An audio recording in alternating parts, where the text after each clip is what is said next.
اور وصیت صرف چندہ اکٹھا کرنے کے لیے نہیں لینی، وصیت پیسے اکٹھے کرنے کے لیے نہیں لینی، وصیت کسی کی جائیداد کو جماعت کے نام لگوانے کے لیے نہیں لینی، بلکہ وصیت کا بہت بڑا مقصد یہ ہے کہ اس کے ساتھ آپ کا تقوی کا معیار جماعت کا افراد کا بڑھے.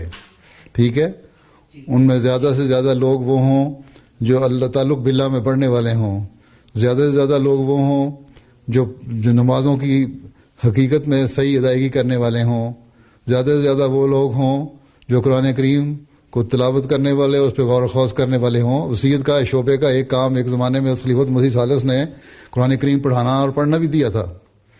ٹھیک ہے، اور اس کے علاوہ گھروں کی تربیت، بچوں کی تربیت، جب گھروں میں ایسے ماحول پیدا ہوں گے، گھریلو حالات ٹھیک ہوں گے، تو موسیقی کا جو معیار ہے وہ ایک تقویٰ کا اعلیٰ معیار ہونا چاہیے. اس کا گھر بھی ایک آئیڈیل گھر ہونا چاہیے، اس کے بچوں کی تربیت بھی آئیڈیل ہونی چاہیے، اس کی نظر اپنے بچوں پہ، لڑکیوں پہ، لڑکوں پہ اچھی ہونی چاہیے، اس کے حقوق جو ہیں بیوی کے معاملے میں وہ زیادہ اعلیٰ ہونے چاہیے.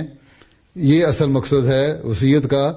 اور اس سے بات زائد جو آپ قربانی کر رہے ہیں مالی اشاعت دین کے لیے اور اشاعت اسلام کے لیے، وہ ایک زائد چیز ہے جس کو اللہ تعالیٰ اس پہ پھر فضل اور رحم فرماتا ہے. ٹھیک ہے، اس سوچ کے ساتھ تربیت کریں، اس سوچ کے ساتھ آپ اپنے سیکٹری تربیت کو ملائیں، اور اس سوچ کے ساتھ لوگوں سے ذاتی رابطے کر کے موسیان سے ان کو حقیقت سے آگاہ کریں کہ ہمارا مقصد کیا ہے. لوگ سمجھتے ہیں ہم نے پیسے دے دیے، $400 $10,000 دے دیا، $20,000 دے دیا، ہم نے کمال کر لیا. کوئی ڈالر دینا کوئی کمال نہیں. حضرت مسیح علیہ السلام نے فرمایا تھا مجھے کوئی فکر نہیں ہے کہ مال کہاں سے آئے گا، مال آئے گا اور بے شمار آئے گا اللہ تعالیٰ کے فضل سے.